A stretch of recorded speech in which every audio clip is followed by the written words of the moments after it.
Texas Governor Greg Abbott is a hypocritical, sexist, oil-funded white supremacist, trigger-happy, anti-environment, dishonest, sentient cowboy hat. I'll explain. Abbott began his political career by running for Texas Lieutenant Governor in 2001. But when then Attorney General and proud homophobe John Cornyn resigned to run for Senate, Abbott, ever the opportunist, changed his campaign and decided to run for Attorney General instead. Abbott is largely funded by the Koch brothers and other people with oil in their portfolios and hair. He has done everything within his power, and a lot of things not within his power, to allow companies to damage the environment, including changing chemical inventory reports to an honor system where Texans, and I quote, can ask every facility whether they have chemicals or not. Because if there's one group of people who are honorable, it is polluting billionaires. Greg Abbott makes supervillains believe you can actually get away with poisoning the air and water supply. But how did Abbott get into the position where he could oversee the destruction of the environment? Ironically, it began with a storm. In 1984, ooh, that's an ominous year for this to have started, Abbott was tragically paralyzed from the waist down when a tree fell on him while he was jogging after a storm. Abbott sued both the homeowner and a tree service company because, according to the lawsuit, people are responsible for taking care of the environment around them. Insurance paid him out handsomely, $9 million already, with more coming every 3 years for the rest of his life. Abbott has claimed that the money has been used to cover medical expenses and necessary modifications to his home. And while $9 million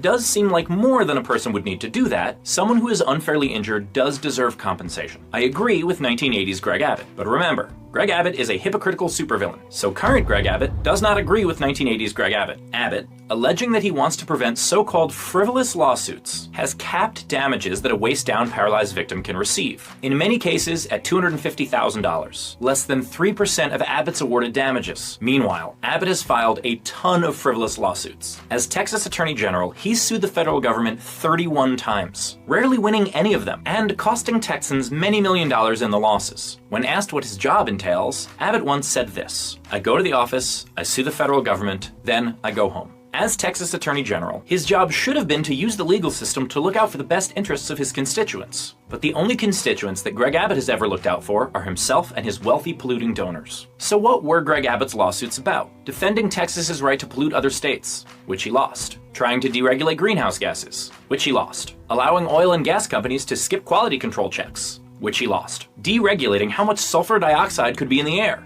which he lost. 5 separate lawsuits about the EPA's ability to institute policy, which he lost 5 times. Allowing a county to violate federal pollution law, which he lost. Repealing the Affordable Care Act, which he lost. And a whole bunch of other lawsuits that have either been withdrawn or are still pending. It's almost as if Greg Abbott doesn't actually care about preventing the environment from hurting people, or ensuring that they have access to healthcare. It's almost as if he's a selfish, hypocritical windbag who cashed in on a tragedy and since has done everything he can to ensure that no one else can receive fair compensation, let alone the millions more he's still being paid. But his Attorney General